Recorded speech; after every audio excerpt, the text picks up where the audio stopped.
Ita soyayya wata abu ce wadda ko kana so ko baka so dole sai ka yi ta. Takan shiga zuciyar mu farat ɗaya ba tare da son ranmu ba. Walau mun sani walau ba mu sani ba. Ita soyayya idan za ta shiga zuciyar mu ba ta tsayawa tambayar ta shawarar mu shin da amincewar zuciyar mu ko babu amincewa.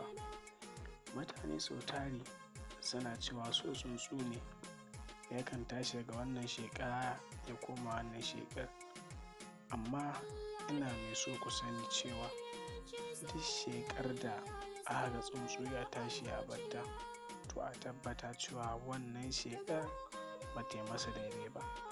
Amma muddin sheƙar nan ta yi mashi ta kwanta mai a rai, ba zai taɓa barinta ba. Duk shekara shekaru za ku ga na yake ƙyanƙyashe 'ya'yan shi. Abin da nake so a fahimta a nan shine idan ka tashi a cikin soyayyarka, ka lalubo wacce zuciyarka ta kwanta da ita, kana ganin daidai kai ce wadda kake ganin ita dace kai soya da ita. Ita rayuwa a soyayya babu dole, babu tilasta. A rayuwa kowa ya so mai son sa, don babban kuskure ne a rayuwa ka so wanda bai san ka. Shine babban kuskure da za ka yi a rayuwa. Amma idan ka nemi wanda ke son ka da zuciya ɗaya, tabbas za ku ji daɗin soyayyar ku. Za ku ji kun faɗa duniyar masoya, ba wanda zai kai ku jin daɗi. Ki kula da mai son ki, saboda kula tana ƙara jawo danƙon soyayya sosai da sosai. Ka kyautata wa mai son ka, saboda kyautatawa tana ɗaya daga cikin ginshiƙin abin da ke ƙara danƙon ƙauna.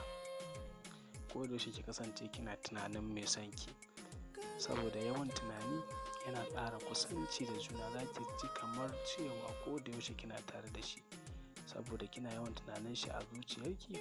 Za ki ji ko da yaushe kamar gashi kuke zaune, kai ma ya zamana cewa kana yawan tunaninta.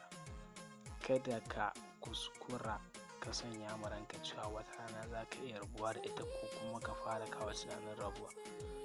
Domin ba abin da ke karya gwiwar masoya irin tunanin cewa wata rana za su iya rabuwa. Wannan ba ƙaramin aibu bane a ɓangaren soyayya. Abin da ake so ko da yaushe ka kasance cewa kana da ƙwarin gwiwar cewa za ka rayu da ita na har abada. Ba abin da zai raba ku da ita. Soyayya gaskiya ce. Tabbas soyayya ita ce ke tashi daga soyayya ta koma ƙauna. Tabbas so ya fi ƙauna ta fi so. To amma ba za a iya kai matakin ƙauna ba sai an biyo ta so. Sai ka tattakalo matakin so za ka isa ƙauna. Me ake ce ma so? Me ake ce ma ƙauna? Tabbas abin da ake ce ma so, wasu kan ce so wani abu ne wanda yake shigar ka lokaci ɗaya ba tare da sanin ka ba, ba tare da shawartar ka ba, ba tare da bin ra'ayinka ba, zai shiga zuciyarka walau ka so walau baka so ba. To idan ka faɗa a cikin so, so ya zurfi shi ke juyawa ya koma ƙauna. Me ake nufi da ƙauna? Ƙauna wata aba ce wadda kake tunanin akan wannan wanda kake ƙauna za ka iya ba da rayuwarka. Za ka iya yin komi a kansa. Za ka iya ba da komi ka mallaka. Wannan ita ce ƙauna. Kana ganin in babu shi ba za ka rayu ba, shi ma in babu kai ba zai rayu ba. Ku kasance masoya na amana masu faranta ma juna ransu, sai ku ji daɗin soyayyar ku ji a duniya ba wanda ya kai ku. Riƙe amanar juna yana sa soyayya ta ƙara ƙarko, ta ƙara daɗewa.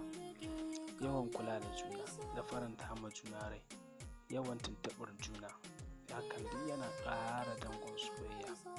Tabbas yanzu mun wuce zamanin da za a ce wai ka zauna ka rubuta saƙon wasiƙa ta takarda da biyu. Kana da sauƙaƙan hanyoyin da za ka faranta ma soyayyarka rai. Tabbas na san da hakan akwai su. To shin me yasa ba za ka ci gaba da bibiyar hanyoyin zamani ba domin ka faranta ma soyayyarka rai? Ko kana so ko da yaushe a bar ku a baya ne? Hakan bai dace ba. Soyayya ba haka take ba. Domin jin daɗaɗɗen kalamai sai ka ji mu a bidiyon.